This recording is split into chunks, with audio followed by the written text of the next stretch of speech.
A lonely millionaire sits on the steps of the public library, lost in thoughts about his shattered life, when a little 6-year-old beggar girl approaches holding a battered book. With a child's innocence, she whispers, "Mister, can you read this book to me? I can't read." When he looks at the book in her small hands, he is shocked. It is a work he himself wrote years ago. Curious, he asks why she chose that specific book. The girl's answer makes him cry, for it was not what he expected. The golden leaves danced through the crisp afternoon air, creating a melancholy symphony that echoed across the deserted town square. Edward Myers adjusted his grey coat and sighed deeply, watching the scarce movement on Main Street. At 47, he carried on his shoulders the weight of a life built with mathematical precision, yet devoid of the human warmth he had so despised in his ambitious youth. Sitting on the steps of the public library, he distractedly flipped through the pages of a newspaper he had already read 3 times. The headlines seemed distant, irrelevant, in the face of the emptiness that had settled in his chest since the divorce was finalized 2 months ago. Mary Ann had taken with her not only the furniture from the house, but also the last vestiges of hope he had held, of winning back the family he had destroyed with his obsession for work. The renowned author, writer of 15 children's books published in 17 countries, had never imagined he would one day be here alone, like an emotional beggar, unable to fill the deafening silence of his own existence. His works spoke of united families, magical adventures between parents and children, values like love and understanding. A cruel irony of fate. He knew how to write about family, but he had never known how to build one. The smell of cold coffee in his paper cup mingled with the scent of dry leaves accumulating in the corners of the staircase. Edward closed his eyes, trying to push away the memories that insisted on haunting him. The voice of Peter, his 25-year-old son, echoed in his mind like a sentence. "Dad, you were never there. Now that I need you, it's too late." 2 weeks. It had only been 2 weeks since Peter had left for Germany, accepting a job offer that would definitively separate him from the United States. The young man had said he needed distance. That geographical proximity to his father only intensified the pain of a childhood marked by emotional absence. Edward had bitten his tongue, swallowing the words of apology that had never sounded convincing. A soft noise interrupted his thoughts. Small, hesitant steps approached on the uneven sidewalk. Edward looked up and saw a tiny figure walking in his direction. A girl of about 6, wearing shabby but relatively clean clothes, was clutching something to her chest as if it were a priceless treasure. She stopped a few feet away, studying him with large, expressive eyes that seemed to carry a precocious wisdom, typical of those who mature too soon. Her brown hair was unkempt, and small smudges of dirt marked her rosy cheeks. Yet, there was a genuine sweetness in her expression that touched something dormant in Edward's hardened heart. "Excuse me, mister," she murmured, approaching timidly. Her voice was soft, almost a whisper, filled with a politeness that contrasted with her forlorn appearance. Could you read to me?" Edward blinked, surprised by the unexpected approach. There was something in the child's posture that intrigued him deeply. She held a book against her chest, and her small fingers trembled slightly, whether from the afternoon chill or the nervousness of her approach. "I don't know how to read," she continued, looking down. "And this book, it looks really beautiful. It has a daddy bear and a baby bear on the cover." Edward's heart stopped for a moment. Slowly, he focused on the object the girl was holding. Even from a distance, he immediately recognized the familiar illustration. It couldn't be. Fate wouldn't be so cruel as to— "May I see the book?" he asked, extending his hand carefully so as not to startle her. The girl hesitated for a moment, then delicately placed the worn copy in his hands. Edward felt the world spin around him. There it was, faded by time and use. His own book, The Adventures of Theodore the Bear and His Cub. His hands trembled. Edward held the book with an almost religious reverence, his fingers gently tracing the worn-out cover. The once vibrant illustration now showed signs of heavy use, the faded colors telling the silent story of how many small hands had touched those pages. Theodore the bear, a character he had created inspired by the relationship he had dreamed of having with Peter, gazed back at him with his kind, painted eyes. "Where did you find this book?" he asked, trying to keep his voice steady as the child settled beside him on the cold step. "In the donation box at the church over there," she replied, pointing to the building across the square. "There were a lot of books, but this was the only one that caught my eye." "Do you know why?" Edward shook his head, though he sensed the answer would tear him apart inside. "Because I've never had a daddy," she said with devastating simplicity. "And I wanted to know what it's like when a dad and his son are together. On the cover, they look happy."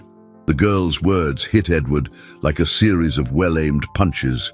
He closed his eyes for a moment, fighting against the wave of emotion that threatened to overwhelm him. When he opened them again, he found the child's expectant gaze fixed on his face. "What's your name?" he asked softly.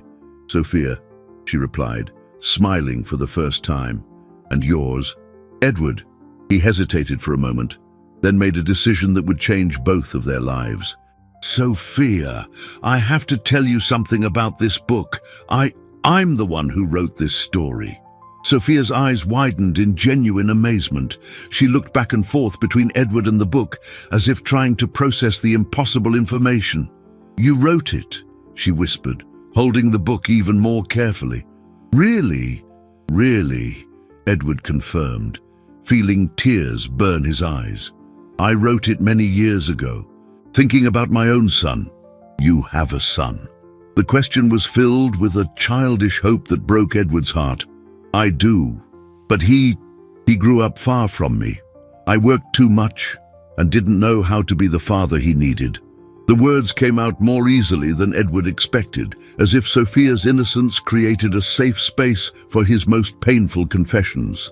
Sophia nodded gravely, with a maturity she shouldn't have possessed at her age. "So you know how sad it is when daddies and their kids are far apart," she said, gently touching Edward's hand.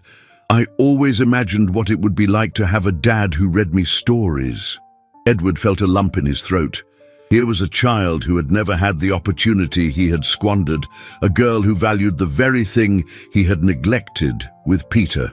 "Would you like me to read it to you?" he offered, carefully opening the book to the first page. The smile that lit up Sophia's face was more radiant than any literary award Edward had ever received. She snuggled up beside him, and he began to read, his voice thick with emotion. "Once upon a time, in a magical forest, there lived a bear named Theodore and his beloved cub." As he read, Edward realized how each word gained new meaning in Sophia's presence. She asked questions, laughed at the right moments, and her eyes shone with a pure admiration he had never seen on Peter's face as a child. The afternoon wore on, and other passers-by paid no attention to the famous author reading to a street girl. For Edward, that moment was more real and meaningful than any book signing or interview he had ever given. When he finished the story, Sophia remained silent for a few minutes, absorbing every detail. "It's the most beautiful story I've ever heard," she finally murmured. "Theodore the bear is a very good daddy." "He's the dad I wish I'd been," Edward confessed, surprising himself with his own honesty. Sophia looked at him with a wisdom that transcended her age. "Maybe you still can be," she said simply. In that moment, Edward understood that his meeting with Sophia was no coincidence. Fate had placed in his hands the chance for redemption he so desperately sought. Disguised as an abandoned child who carried her own dreams in a worn-out book, the sun began to set, painting the sky in shades of orange that reflected off the library windows. Edward realized he had lost all track of time during the reading, completely absorbed by Sophia's presence. The girl remained nestled beside him, delicately flipping through the book's pages as if each illustration were a precious treasure. "Sophia," he said softly, "it's getting late. Where do you live?" Your parents must be worried. The smile on the girl's face gradually faded, replaced by a melancholy expression that Edward recognized as being similar to his own. She lowered her gaze, her small fingers nervously playing with the edge of the book. "I don't have a home," she murmured, so quietly that Edward had to lean in to hear. "And I don't have parents either." Edward's heart constricted. He had assumed Sophia was just a lost child, perhaps momentarily separated from her guardians. The reality of the situation hit him like a punch to the gut. "What do you mean, you don't have a home?" he asked gently, trying to keep his tone calm so as not to frighten her.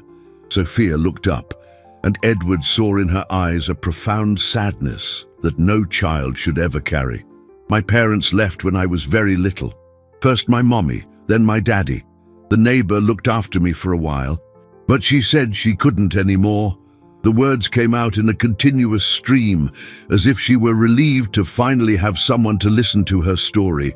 "Now I sleep in different places, sometimes in the square, sometimes behind the bakery when the baker lets me."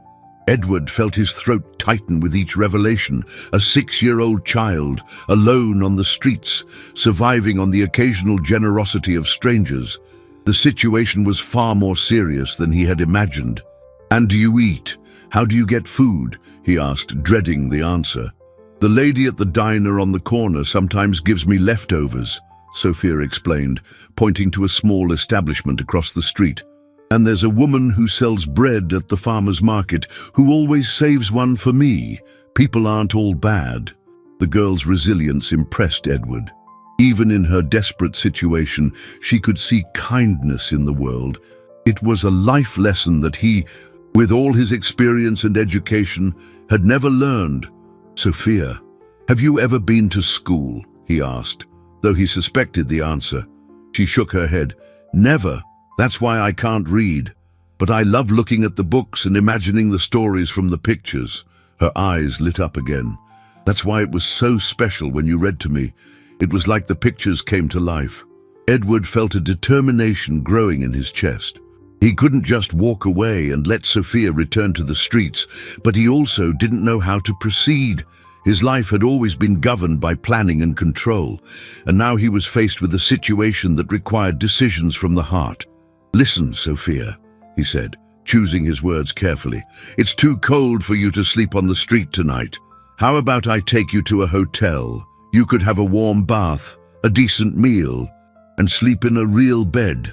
Sophia looked at him with a mixture of hope and suspicion. It was clear she had been disappointed by adults before. "You'd do that for me?" she asked hesitantly. "But why? You don't even know me." Edward paused to reflect on the question. Why did he care so much about an unknown child? The answer came naturally from the depths of his wounded soul. "Because you reminded me of something very important that I had forgotten," he said honestly. "You reminded me how precious the time we spend with the people we love is, and maybe you can teach me how to be a better person." Sophia considered his words for a long moment. Then, surprisingly, she stood up and extended her small hand to Edward. "Okay," she said with a shy smile, "but do you promise you won't leave me later?" The question hit Edward squarely. It was exactly what Peter might have asked years ago, when he was still a child yearning for his father's attention. This time, Edward was determined not to repeat the same mistakes. "I promise," he said solemnly, squeezing Sophia's small hand. "I won't leave you."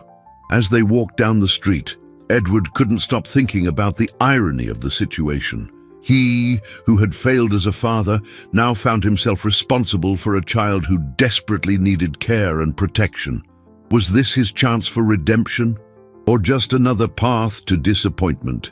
The lobby of the modest but clean hotel echoed with the footsteps of Edward and Sophia.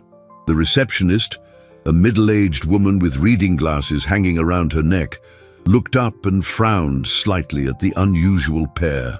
Edward noticed the questioning gaze and felt compelled to explain. "I'd like a room for myself and my niece," he said, hesitating for only a moment. "She'll be staying with me for a few days." Sophia looked at him with curiosity. but said nothing.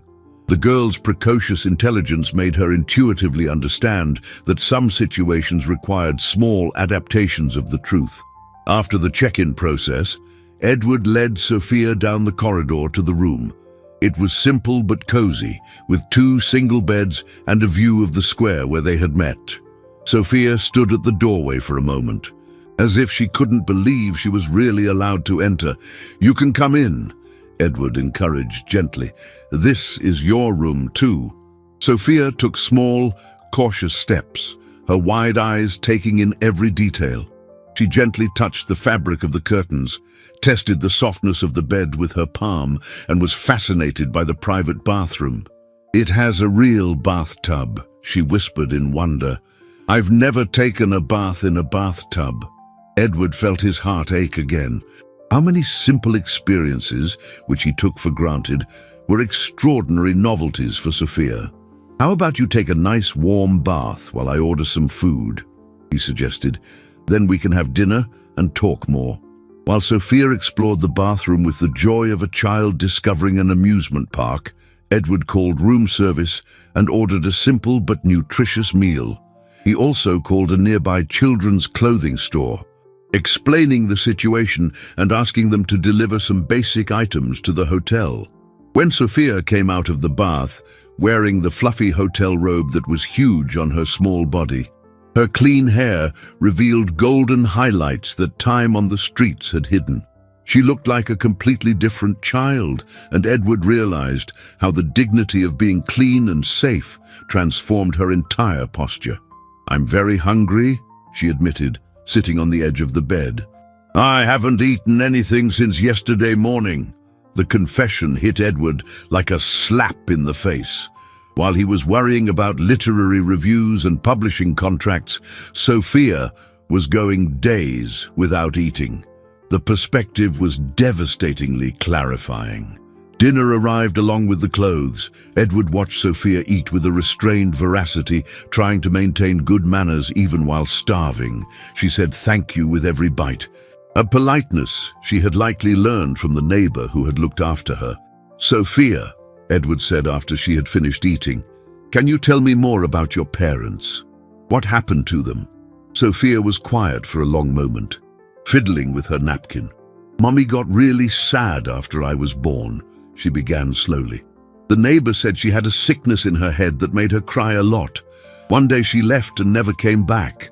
She paused, swallowing hard. "Daddy tried to take care of me by himself, but he drank things that made him angry. After a while, he left too." Edward felt tears burn his eyes. Sophia's story was one of double abandonment, of parents who couldn't overcome their own internal struggles to care for their daughter. It was different from his situation with Peter, but the end result was the same, a child wounded by parental absence. "Are you angry at them?" he asked softly. Sophia considered the question seriously. "Sometimes," she admitted, "but the neighbor said that sometimes grown-ups are too broken inside to even take care of themselves. She said they loved me, but they didn't know how to show it." The girl's wisdom constantly impressed Edward. At 6 years old, she already possessed an understanding of forgiveness and compassion that he had taken decades to develop. "What about you? Do you have kids?" Sophia asked, turning the question on him. Edward hesitated. How could he explain to an abandoned child that he had chosen to distance himself from his own son? "I have a son named Peter," he finally said. "He's a grown-up now, but when he was little, I worked too much and didn't spend enough time with him. Now he lives far away and is angry with me." Sophia nodded understandingly. "Maybe he's just sad, like I get sometimes. When people are very sad, sometimes they get angry too." Edward looked at Sophia with growing admiration. How could a child who had suffered so much have such a capacity to understand and forgive? "Sophia, what do you want most in the world?" he asked. She didn't hesitate. "A real family, someone who reads me stories every day and who will never leave." She looked directly into Edward's eyes. "What about you?" Edward swallowed hard, realizing the answer was simpler than he had imagined. "The same thing," he whispered. "Exactly the same thing." The next morning brought a golden light that filtered through the room's curtains, creating dancing patterns on the floor. Edward woke up early, as was his habit, but this time it wasn't the weight of loneliness that roused him. Beside him, in the neighboring bed, Sophia slept soundly, her relaxed features displaying the peace a safe night had provided. Edward watched her for a few minutes, noticing how she held the book firmly against her chest. Even in her sleep, the image touched something deep in his heart, a paternal tenderness that had been dormant for years. When Sophia woke up, her eyes widened for a moment, as if she had forgotten where she was. Then her face lit up with a radiant smile when she saw Edward. "Good morning, Mr. Ed," she said, stretching like a kitten. "I slept in a real bed. It was the best sleep of my life." "Good morning, Princess," Edward replied, surprised at the naturalness of the affection. "How about we have some breakfast and then think about what to do today?" During breakfast at the hotel restaurant, Edward watched Sophia try foods that were clearly new to her. Fresh pastries, assorted fruits, real juice. Each bite was met with a gratitude that made Edward question how many simple things he had taken for granted throughout his life. "Mr. Eddie," Sophia said while trying strawberry jam for the first time, "are you going to teach me to read?" "Of course I am," he replied without hesitation. "In fact, I was thinking of taking you to buy some books today. Your very own books, so we can start your lessons." Sophia's eyes shone with a pure joy that Edward had never seen in any child. After breakfast, they walked to a bookstore in the center of town. Sophia held Edward's hand tightly, marveling at the shop windows and the bustle of people. For her, who had spent months watching life from a distance, actively participating in the world was a magical experience. In the bookstore, Sophia was ecstatic with the sheer number of books. She ran through the aisles, gently touching the colorful covers as if she were in a sacred museum. Edward selected a few learn-to-read books and several other age-appropriate children's stories. "Are all of these for me?" Sophia asked, incredulous, as Edward approached the cashier with a stack of books. "All yours," he confirmed, smiling at the girl's reaction. It was as they were leaving the bookstore that Edward received the first shock of reality. Mary Ann, his ex-wife, was standing on the opposite sidewalk, watching him with an expression that mixed surprise with something he couldn't quite identify. "Daddy!" Sophia shouted instinctively, waving at Mary Ann before Edward could stop her. Mary Ann crossed the street with determined steps, her expression hardening with each stride. She wore a stylish outfit that Edward recognized as one of her favorites, and her dark hair was perfectly coiffed. She looked like a colder version of the woman he had once loved. "Edward," she said as she approached, "I need to talk to you. Now." Sophia sensed the tension in the air and hid shyly behind Edward, holding his hand tighter. "Mary Ann, this is Sophia," Edward said, trying to keep his voice calm. "Sophia, this is a friend of mine." "I am not your friend," Mary Ann cut in, her gaze alternating between Edward and Sophia. "And I want an explanation. I got a call from the hotel saying you were staying there with a child. What on earth is going on?" Edward's blood ran cold. He hadn't thought the hotel might contact Mary Ann, who was still listed as his emergency contact. "It's complicated," he began. "Sophia needed help and—" "Did you kidnap a child?" Mary Ann interrupted, raising her voice. "Edward, have you completely lost your mind?" Sophia began to tremble behind Edward. He felt her small hand grip his tightly and realized how frightening the situation must be for her. "It's nothing like that," he said firmly. "Sophia was alone on the streets. I'm just trying to help her." Mary Ann laughed bitterly. "Help? You, who could never even help your own son? Edward, you're having a pathetic midlife crisis. This isn't helping a child. It's using a vulnerable situation to feed your own guilt." Mary Ann's words hit Edward like a series of well-aimed punches. Each accusation resonated with his own insecurities. "You don't understand," he murmured. "I understand perfectly," she retorted. Or do you want to play dad because you failed so miserably with Peter? But this isn't a game, Edward. This child needs professional care, not your redemption fantasies. Sophia stepped out from behind Edward and looked directly at Mary Ann. You're being mean to Mr. Ed, she said with a courage that surprised both adults. He's good to me. He read me stories and gave me food.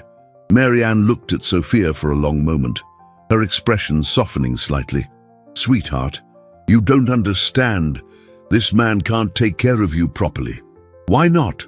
Sophia asked innocently. He's taking very good care of me. Edward saw an internal struggle in Mary Ann's eyes, as if she were trying to decide between genuine concern and accumulated resentment.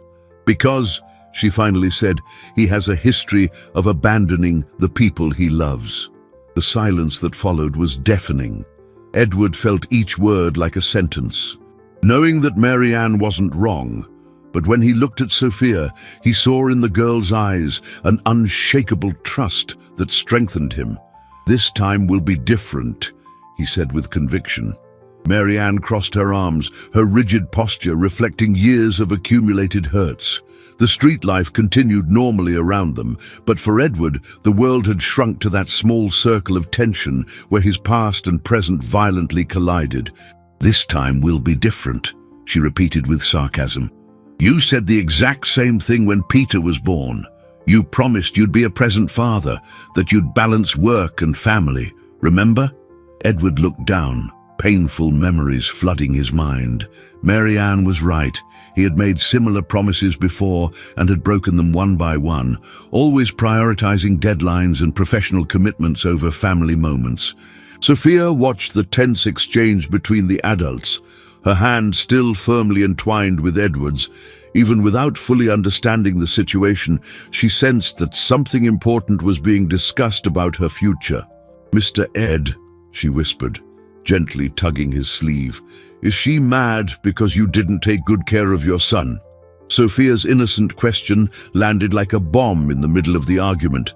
Mary Ann looked at the girl in surprise, while Edward felt his face burn with shame.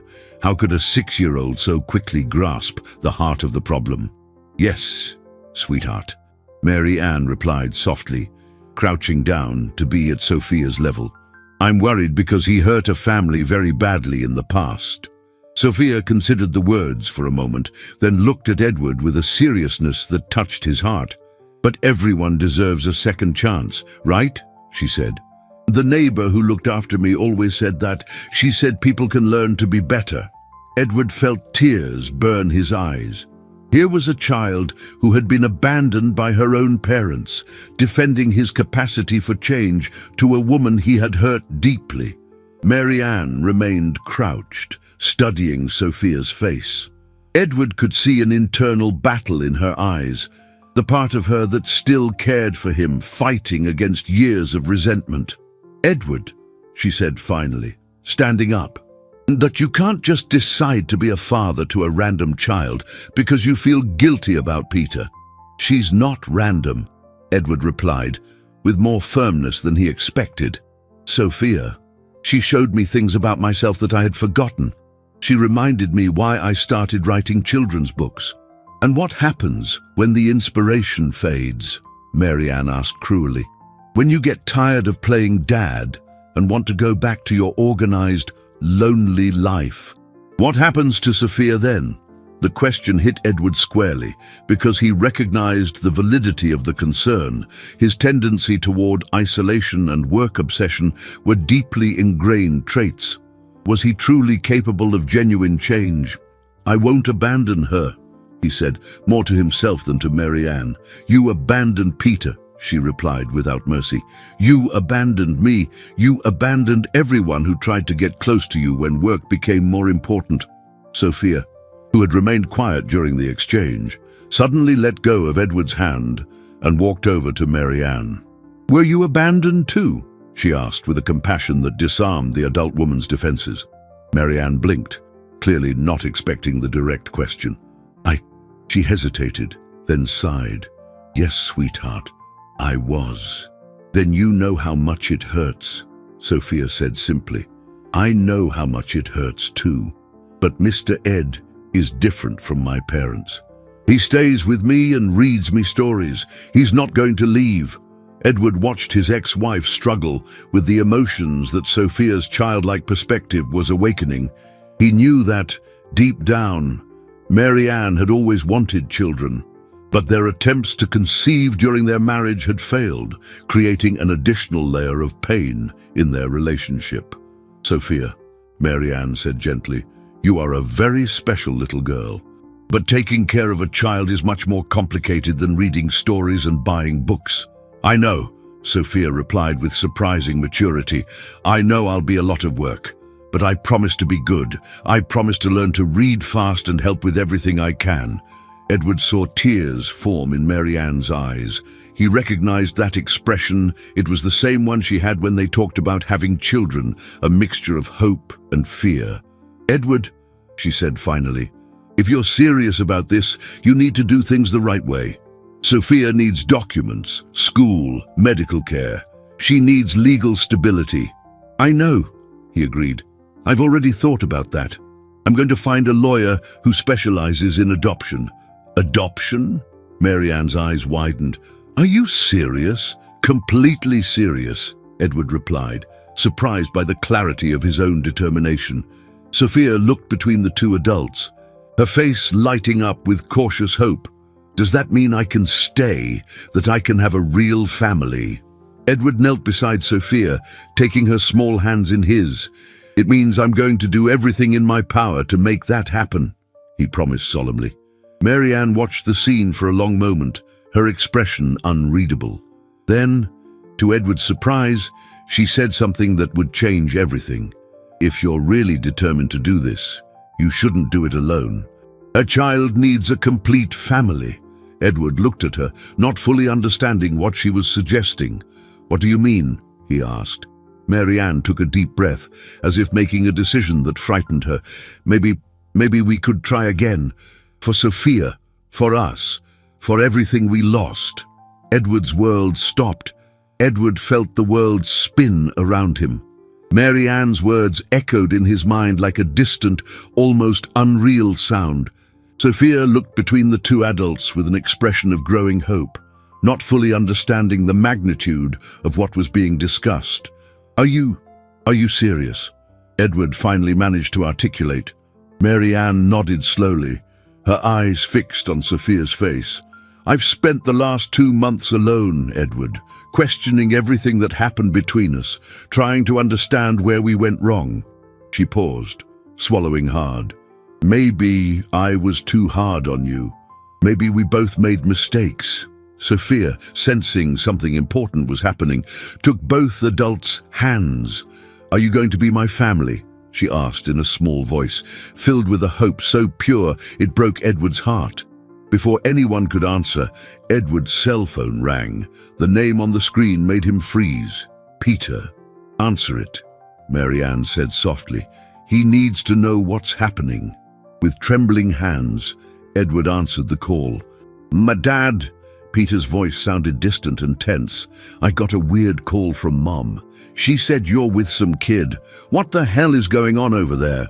Edward looked at Sophia, who was watching him with big, curious eyes. "Peter, it's a long story.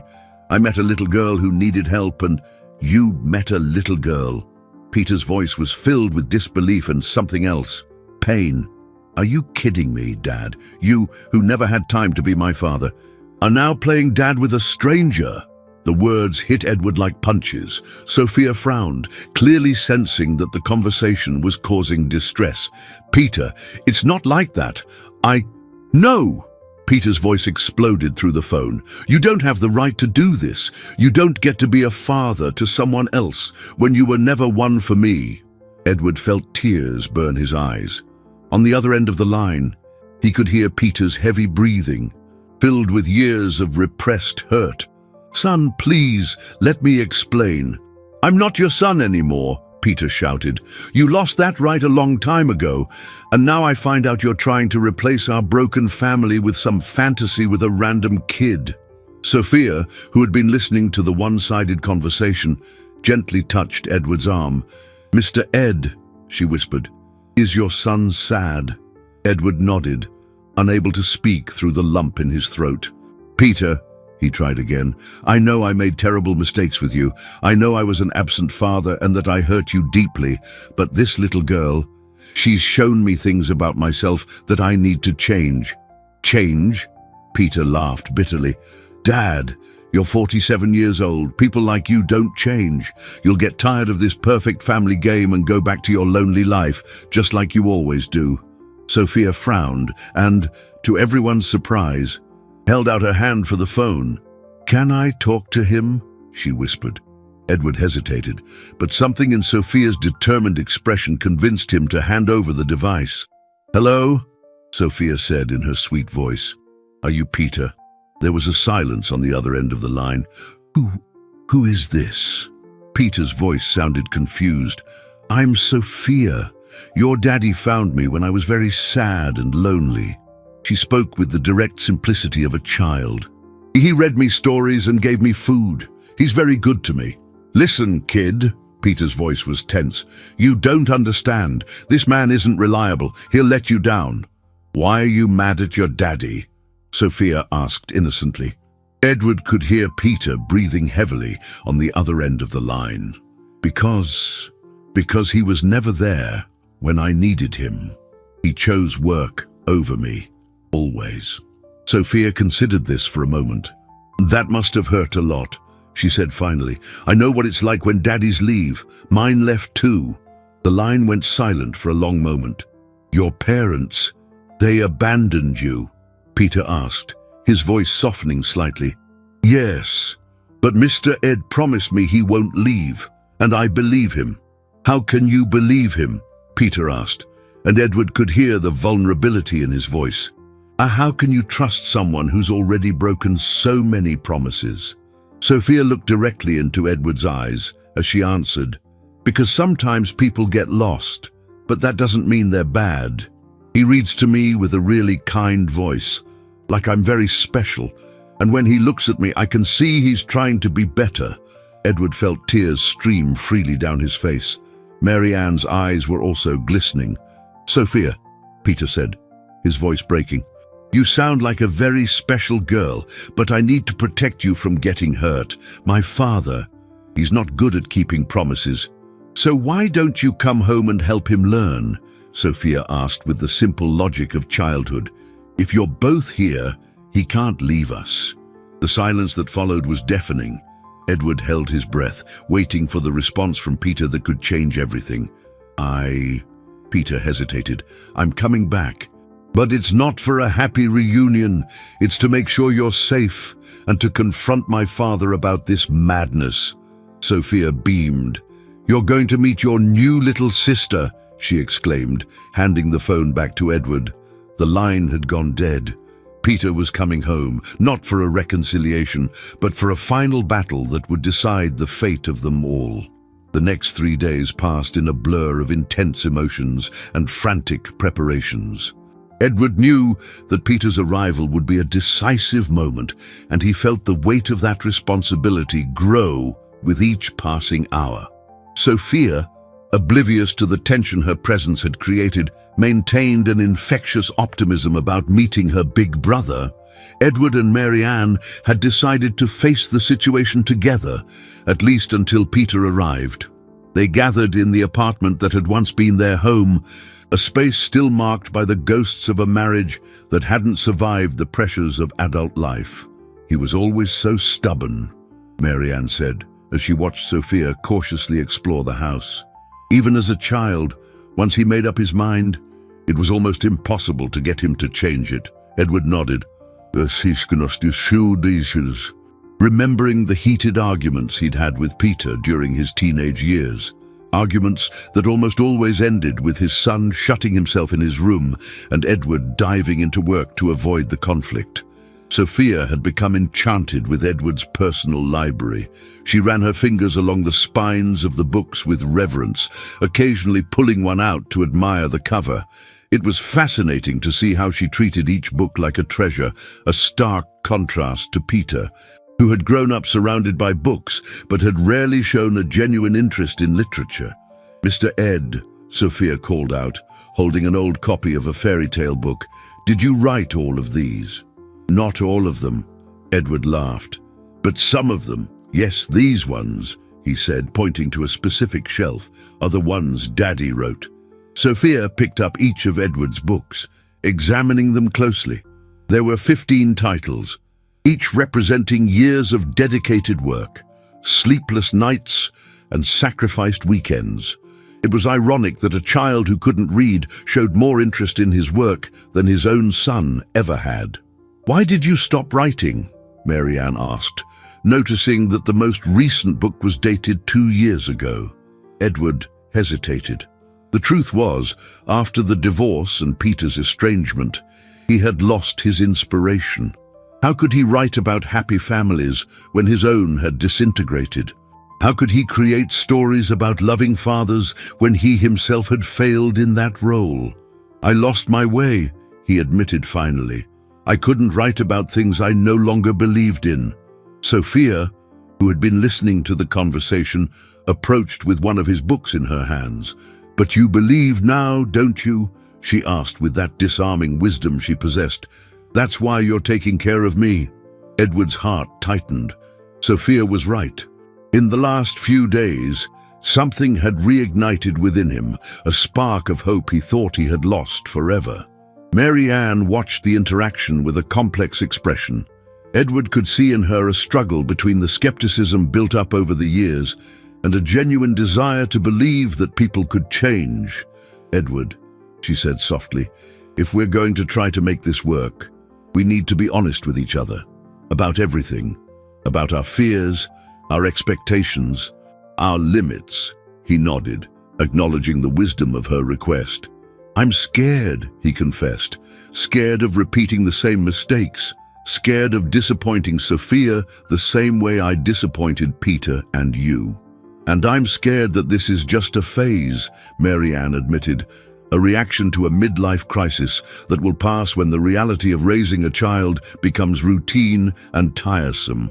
Sophia, who had been listening intently, placed herself between the two adults. Are you scared of me?" she asked with genuine concern. "No, sweetheart." Edward knelt to be at her level. "We're not scared of you. We're scared of not being good enough for you. But you just have to try," Sophia said simply. "The neighbor who looked after me always said that the important thing isn't to be perfect, it's to really care." At that moment, the intercom buzzed. The doorman announced that a young man was asking for Edward. Peter had arrived. Edward felt his stomach clench.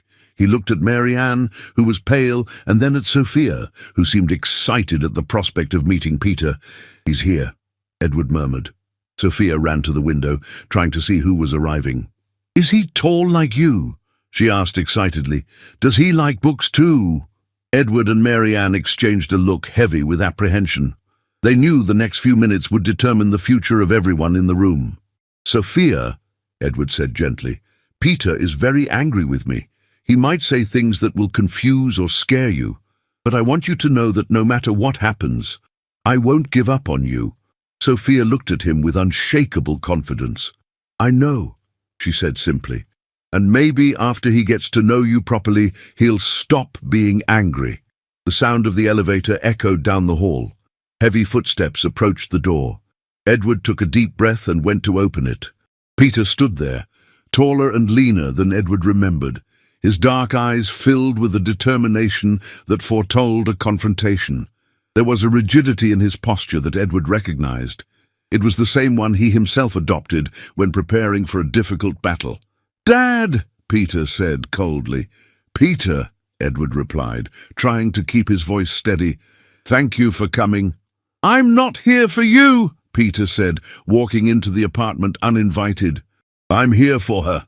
His eyes found Sophia, who was watching him with open curiosity, unafraid.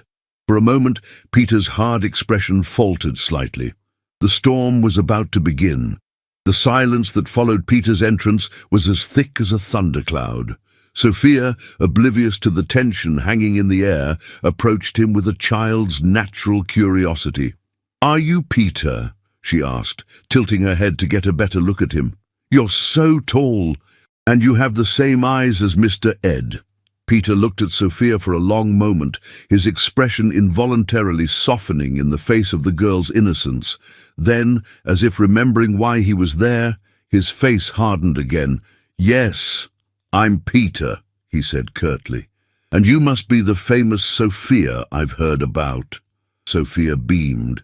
"Famous? No one's ever called me famous before." She took Peter's hand naturally. "Do you want to see the books Mr. Ed gave me?" "He's teaching me to read." Peter gently withdrew his hand. "Maybe later, Sophia. First, I need to talk to Edward. Can you go play in your room for a few minutes?" "Actually," Mary Ann interrupted, "why don't we all sit down and talk like civilized people? Sophia is part of this family now. She has a right to understand what's happening." Peter laughed bitterly. "Family? Mom, you've been together with this kid for less than a week, and you're already talking about family." Edward felt his temper rise, but he forced himself to stay calm. "Peter, I know you're hurt. I know I owe you a huge debt for everything I did wrong.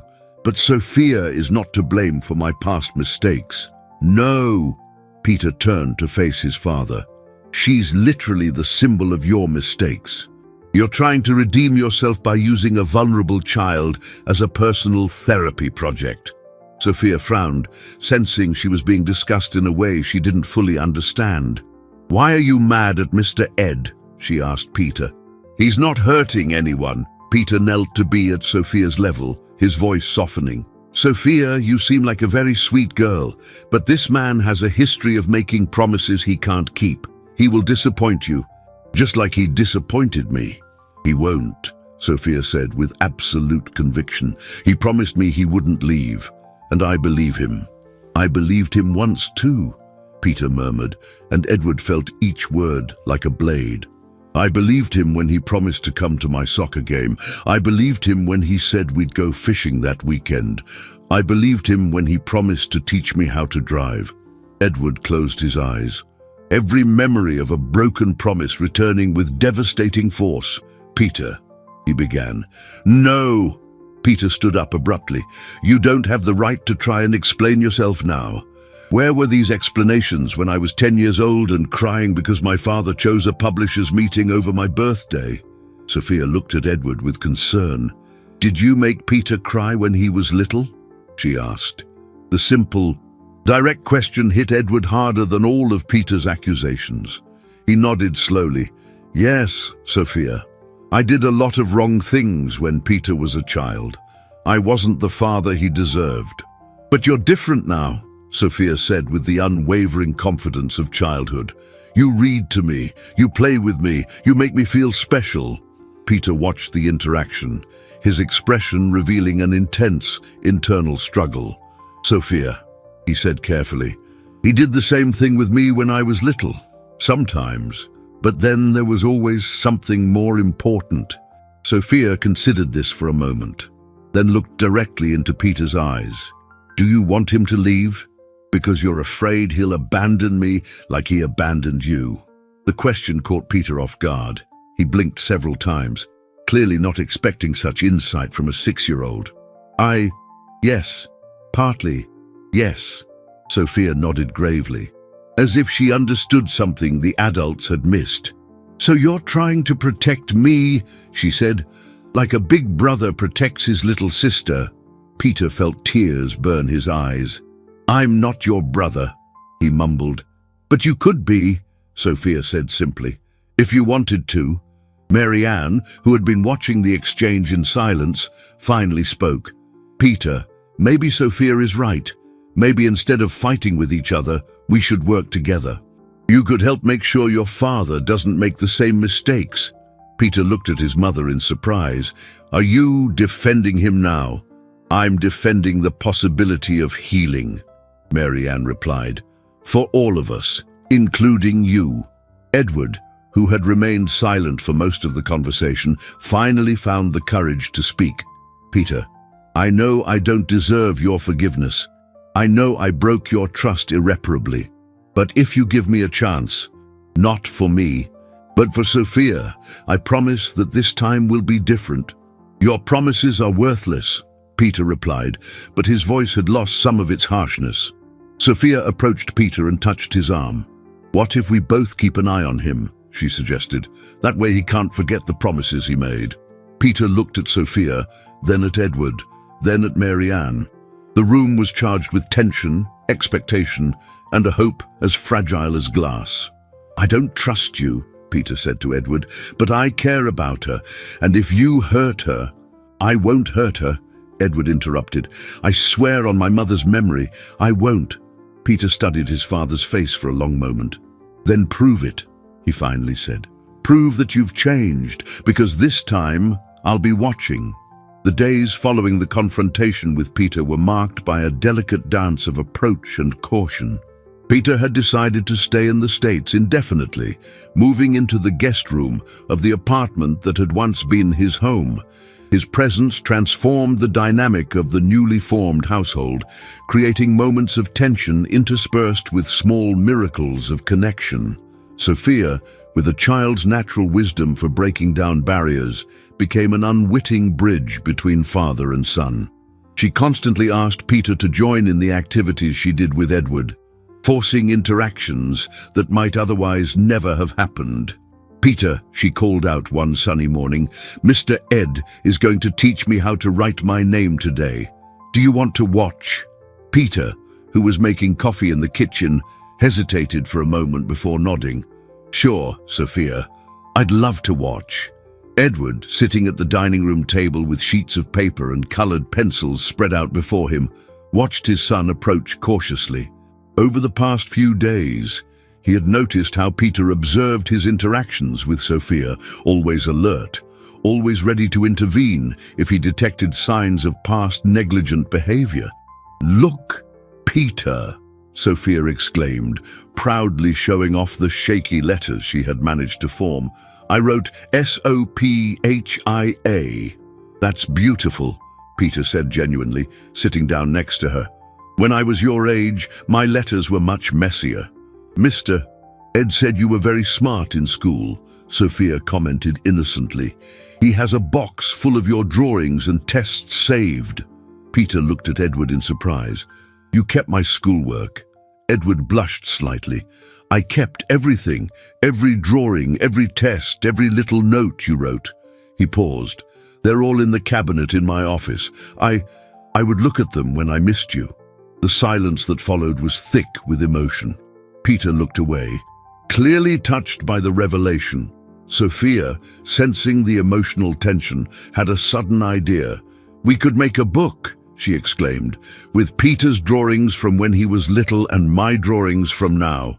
Edward smiled, the first genuinely enthusiastic suggestion he'd made in weeks sprouting in his mind.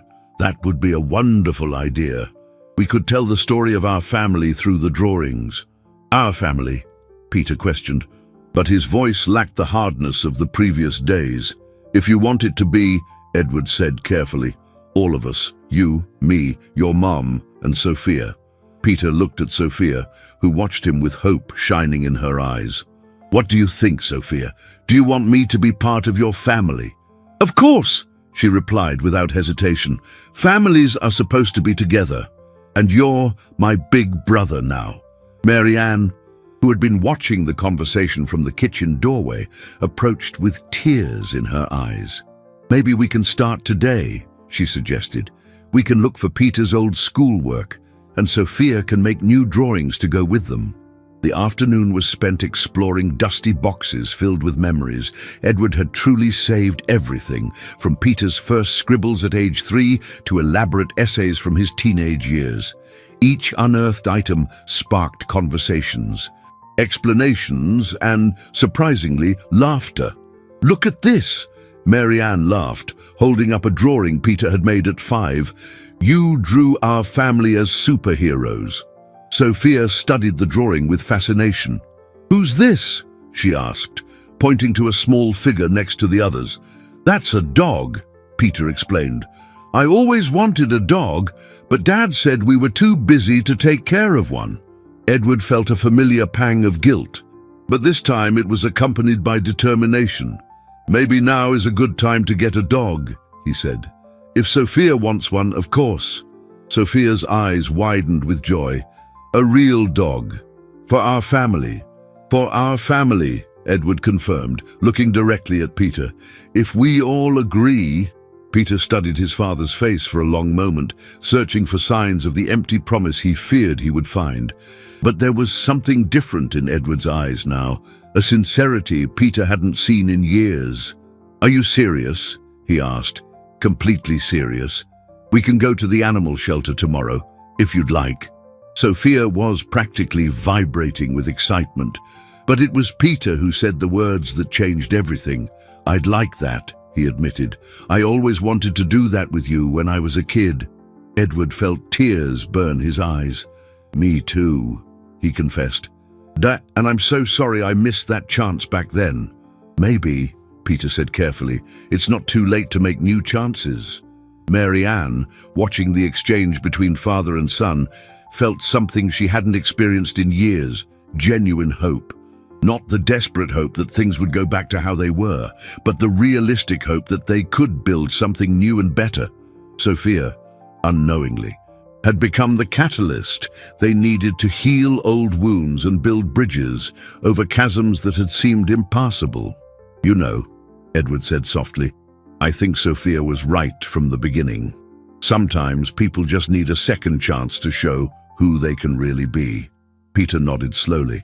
"And sometimes," he replied, "they need a brave little girl to teach them how to love again." In that moment, looking at Sophia surrounded by old and new drawings, they all knew they were on the right path to becoming a real family. The visit to the animal shelter the next morning began as a moment of pure joy for Sophia. Her eyes shone as she looked at dogs of all sizes and ages, each with its own story of abandonment and hope. Edward, Peter, and Mary Ann followed her, all touched by the girl's genuine happiness. "This one," Sophia exclaimed, stopping in front of a small dog with a mixed golden coat. "He reminds me of the little bear in the story." The dog, noticing the attention, approached the gate with its tail wagging shyly. There was a gentleness in its eyes that echoed Sophia's own nature. "Her name is Honey," the shelter employee explained. "She was found 3 months ago. Very scared. It took weeks for her to trust people again."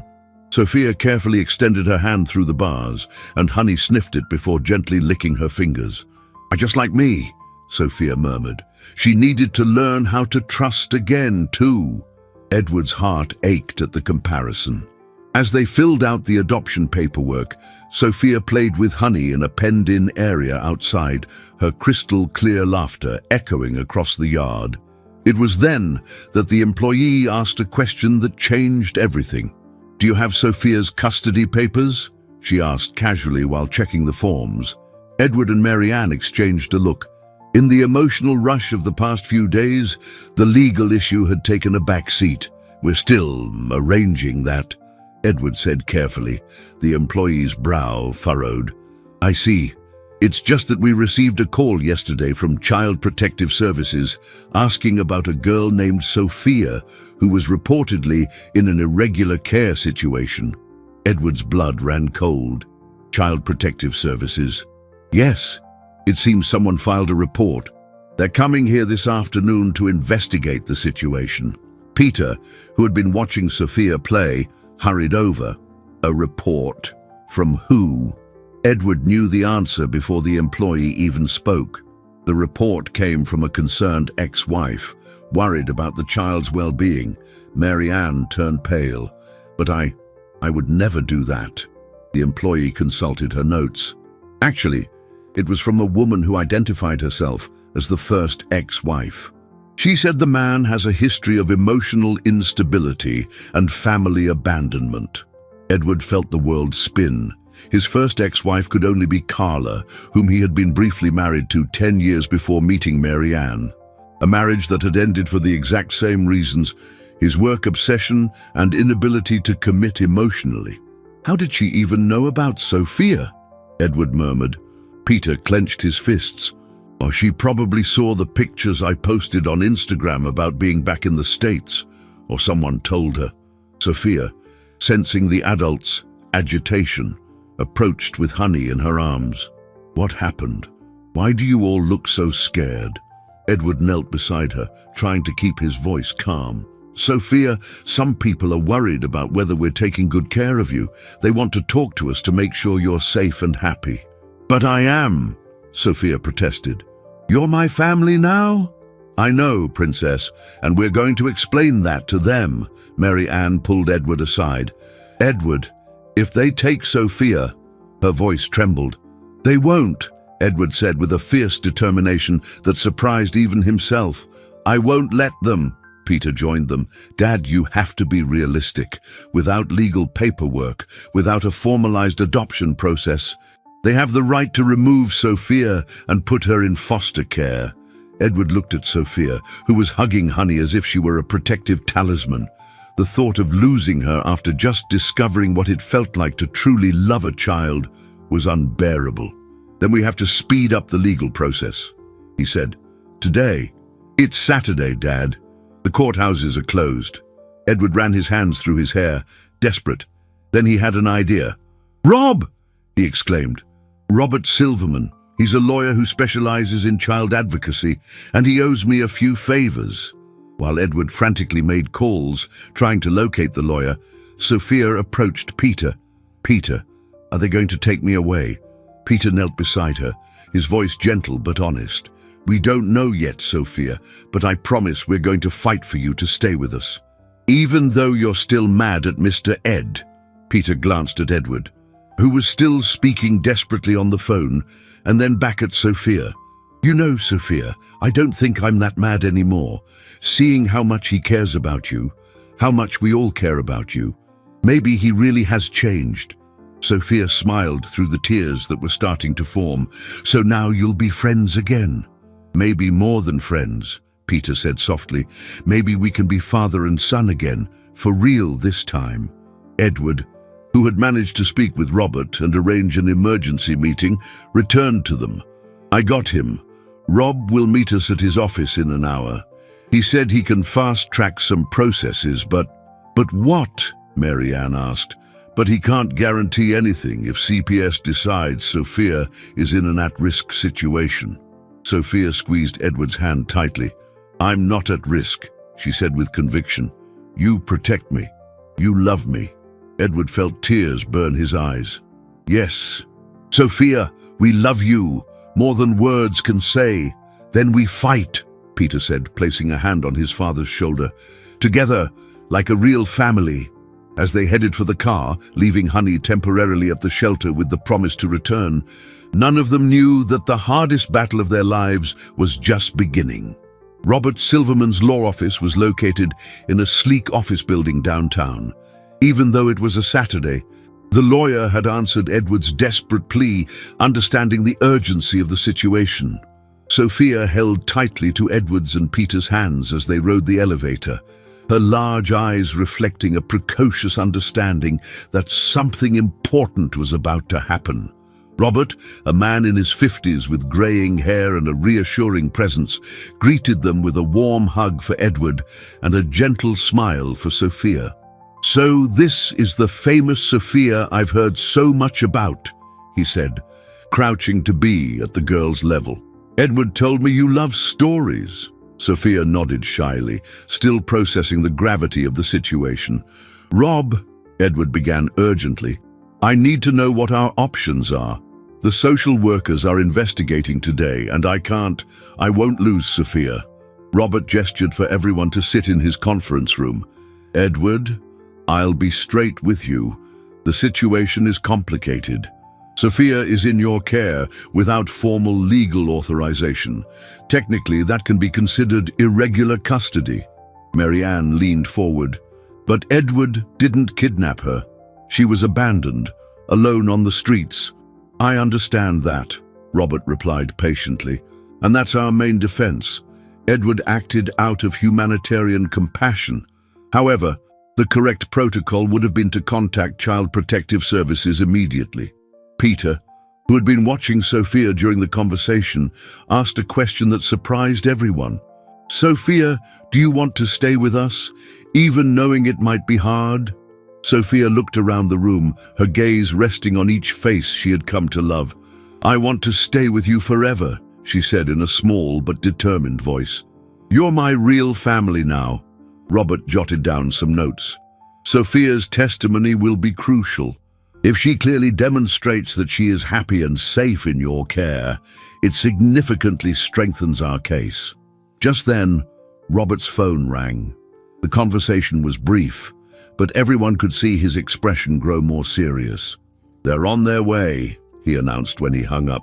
"The social workers and a prosecutor from the DA's office. They'll be here in 15 minutes. Edward felt panic rise in his chest. He looked at Sophia, who was innocently playing with a children's puzzle Robert kept in his office for situations like this.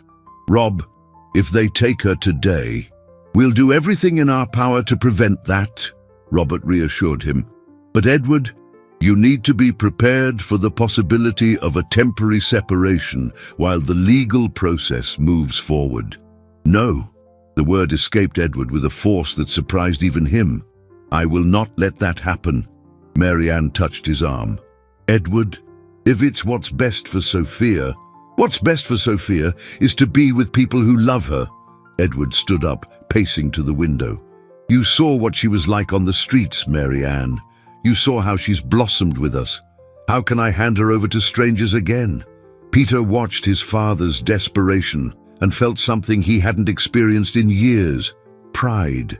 For the first time in his life, he saw Edward fighting for something more important than his own comfort. "Dad," he said softly, maybe there's a way." All eyes turned to Peter. "I have a proposal," he continued. "What if I formally co-adopt Sophia? I'm 25. I have a stable job offer in Germany I can defer, and I can prove financial stability. With the two of you officially reconciling, we could present a much stronger case." Edward looked at his son with growing admiration. "You would do that?" "After everything, I'd do it for her," Peter replied, looking at Sophia. "And maybe for us, too." Robert's face lit up. "That's an excellent strategy. A joint adoption with a solid family history that would completely change our position." At that moment, Robert's secretary buzzed through the intercom to announce that the authorities had arrived. Sophia, sensing the renewed tension in the room, approached Edward. "Mr. Ed, are you scared?" Edward knelt beside her, taking her small hands in his. "I am, but do you know why? Because you've become the most important thing in my life. And when we love someone that much, we sometimes get scared of losing them. But real love doesn't go away," Sophia said with the wisdom that constantly surprised them. "Even if people are far apart for a little while, the love is still here." She touched her chest. Peter came over and knelt on Sophia's other side. "She's right, Dad, and no matter what happens today, the love we've built won't disappear." Marianne joined the family circle. "Sophia, honey, some people are going to ask you questions today. You just need to tell the truth about how you feel with us, okay?" Sophia nodded bravely. "I'll tell them you make me feel safe and loved, because it's true." Robert opened his office door. "Are you ready?" he asked. Edward took a deep breath, looking at his newly formed family: Peter, with whom he had finally made peace; Marianne, who had given him a second chance; and Sophia, who had taught him how to love unconditionally. "We're ready," he said with conviction. The door opened and 3 people entered, 2 social workers and a prosecutor. Sophia's future would be decided in the next few minutes. The final battle was about to begin. The tension in the room was palpable as the 3 officials settled around the conference table. Dr. Carmen Hayes, a senior social worker, led the group with a professional but not unsympathetic demeanor. Beside her, Mr. Mark Andrews, a prosecutor specializing in child welfare, closely observed each member of the gathered family. The third person, Dr. Anna Marie Beatty, a child psychologist, offered a gentle smile to Sophia. "Good afternoon," Dr. Hayes began. "We are here to assess the situation of the minor, Sophia, and to ensure her rights and well-being are being protected." Sophia, seated between Edward and Peter, held both their hands with a confidence that impressed everyone present. "Sophia, Dr. Beatty said softly. "Could you tell us what it's been like living with Mr. Myers and his family?" Sophia looked around the room, her eyes shining with sincerity. "They make me feel special," she began in her clear voice. "Mr. Ed reads me stories every day and taught me that I'm smart. Mary Ann makes me yummy food and helps me braid my hair. And Peter is like the big brother I always wanted." Mr. Andrews leaned forward. "Sophia, do you remember what your life was like before you met Mr. Myers?" Sophia nodded gravely. "I slept on the street and sometimes I was hungry. I was scared at night and I cried because I had nobody to take care of me." Her voice grew stronger. "But I'm not scared anymore. Now I know I'm loved." Dr. Hayes consulted her file. "Mr. Myers, do you understand that taking custody of a child without following proper legal procedures is a serious violation?" Edward took a deep breath. "I understand completely, Dr. Hayes, and I take full responsibility for my decision. But when I saw Sophia alone, abandoned, I couldn't just hand her over to the system and walk away. It may have been impulsive, but it was driven by love." "Do you have prior experience with children?" Mr. Andrews asked. Peter, surprisingly, answered before Edward. "He's my father," he said simply. "And while our relationship has had its problems in the past, I can testify to the genuine transformation I've seen in him since Sophia came into our lives." Dr. Beatty made a note. "Peter, could you elaborate on that transformation? My father has always been a brilliant man, but emotionally distant. He prioritized work above all else. But Sophia, she has awakened in him a capacity for unconditional love that I had never seen. He has cancelled important meetings to be with her, set aside projects to teach her to read.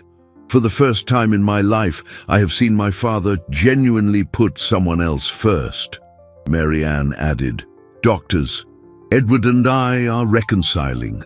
Part of that reconciliation is due to the way Sophia has brought us together as a family. We are prepared to offer her a stable, loving, and complete home." Dr. Hayes observed the family dynamic for a few minutes. "Mr. Myers, what is your long-term plan for Sophia? Education, medical care, emotional development?" Edward had prepared for this question. "I've already enrolled Sophia in an excellent private school that starts next semester. I have a trusted pediatrician who has already examined her and confirmed she is healthy. Financially, I can provide everything she needs." He paused. "But more importantly, I can give her what she needs most, a family that loves her unconditionally." Robert intervened professionally. "Doctors, my client is prepared to immediately begin the formal adoption process. We also have Peter's proposal to co-adopt Sophia, creating an even more solid support network." Mr. Andrews studied Peter. "Young man, are you aware of the responsibilities that co-adoption entails?" "I am," Peter answered without hesitation. "Sophia has taught me that family isn't just about blood, but about choice and commitment. I choose to be her brother. I choose to protect her. I choose to be present in a way my father couldn't be for me when I was a child." Dr. Beatty asked one more question, directly to Sophia. "Sophia, if you could have 3 wishes, what would they be?" Sophia thought carefully. "First, I want to stay with my family forever. Second, I want to learn to read all the books in the world. And third, I want all the children who are lonely like I was to find a family that loves them." 2. The silence that followed was profound. Even Mr. Andrews, known for his professional rigor, seemed touched by the girl's words. Dr. Hayes exchanged a look with her colleagues before speaking. "It is evident that Sophia is thriving in the care of this family. Although procedures were not initially followed, the child's well-being is our primary priority." Edward held his breath. "Our recommendation," Dr. Hayes continued, "is that Sophia remain in the temporary custody of the Myers family while the formal adoption process proceeds. There will be monthly follow-up visits for 6 months, and a final report will determine the permanent adoption." Sophia jumped from her chair and hugged Edward tightly. "Does that mean I can stay?" she asked, tears of joy shining in her eyes. "It means you're home," Edward replied, his voice thick with emotion. Peter stood up and hugged them both. Followed by Mary Ann. Robert smiled, proud of the outcome. Mr. Andrews added, "The family will be required to commit to regular family therapy to ensure a healthy adjustment to the new dynamic for everyone." "We commit to whatever is necessary," Edward said. Dr. Beatty approached Sophia. "Sophia, you are a very brave and special little girl. I'm sure you will be very happy with your family." As the officials prepared to leave, Dr. Hayes made one final comment. "In 20 years of my career, I have rarely seen such a genuine family transformation. Sophia, you were lucky to find this family. And you," she looked at Edward, "Peter, and Mary Ann, were lucky to find her." After everyone had left, the family remained in a long embrace. Sophia finally had the family she had always dreamed of. Edward had rediscovered his ability to love unconditionally. Peter had reconciled with his father, and Mary Ann had realized her dream of being a mother. Love had overcome all adversity. 6 months later, on a golden spring afternoon, Edward found himself on the steps of the public library again. But this time, he wasn't alone. Sophia, now with shiny hair in 2 braids done by Mary Ann, clutched a new book to her chest, her first book, written and illustrated by her, with the help of the whole family. "Daddy Ed," she said. Using the title she had started using after the adoption was officially finalized the week before. "Can I read to the other kids now?" Edward smiled, watching a small group of neighborhood children approach. Sophia had insisted on creating a story time at the library every Saturday, wanting to share the magic she had discovered in books with other kids. "Of course, Princess. They're eager to hear your story."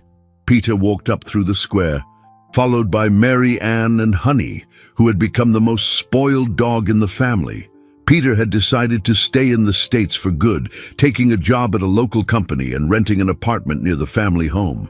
"How was Sophia's first week of school?" Peter asked, sitting next to his father on the steps. "Incredible," Edward replied, watching Sophia arrange the children in a circle. "Her teacher said she's the most dedicated student she's ever had, and that she has a natural talent for storytelling." Mary Ann joined them, settling Honey by her side. "She wants to be a writer when she grows up," she said with maternal pride. "Just like her dad." Edward looked at the woman he had won back and the son with whom he had finally made peace. In 6 months, his life had completely transformed. He had published a new book, the true story of how Sophia changed their lives, and all profits were being donated to shelters for abandoned children. "Once upon a time," Sophia began in her clear voice, "there was a little girl who lived all alone and was very scared. But one day, she found a magical family who taught her that love is the most powerful thing in the world." The children listened intently, mesmerized by the passion with which Sophia told her own story, and transformed into a fairy tale. The girl learned that it doesn't matter where you come from or how many fears you have. What matters is finding people who see what's special in you and who never give up on loving you. Edward felt tears of joy burn his eyes. 6 months ago, he had been a lost man, consumed by guilt and isolation. Now he was the father of an extraordinary girl, had reconciled with Peter, rebuilt his marriage with Mary Ann, and rediscovered his passion for writing. And so, Sophia continued, the girl, the daddy, the mommy, and the big brother lived happily ever after because they learned that family isn't about being perfect. It's about loving even when it's hard, forgiving even when it hurts, and never, ever giving up on each other. When Sophia finished the story, the children applauded enthusiastically. A little girl raised her hand. "Sophia, is that story real?" Sophia looked at Edward, Peter, and Mary Ann, her smile lighting up the entire square. "Yes," she answered with absolute conviction. "It's the most real story there is, and you know what's most magical? It's still being written every single day." Edward stood up and approached Sophia, extending his hand. "How about we head home? Your mum made that chocolate cake you love. And I brought a new game to teach Honey," Peter added. Sophia said goodbye to the children, promising to return next week with a new story. As they walked across the square toward home, she held Edward's and Peter's hands, swinging happily between them. "Daddy Ed," she said, "do you remember what you asked me on the first day, about what I wanted most in the world?" "I remember," Edward replied. "You said you wanted a real family." "And you? Do you remember what you said when I asked you the same thing?" Edward smiled, recalling the conversation in that hotel, which seemed like it had happened in another lifetime. "I said I wanted the exact same thing." Sophia stopped walking and looked around, at Edward, Peter, Mary Ann, and even Honey, who was trotting happily beside them. "Then our wishes came true," she said simply. "And now we can wish for new things." "What do you wish for now?" Mary Ann asked. Sophia thought for a moment, then smiled with that wisdom that constantly surprised them. "I wish for our family to keep growing, not just in size, but in love, and that we can help other children find their families too."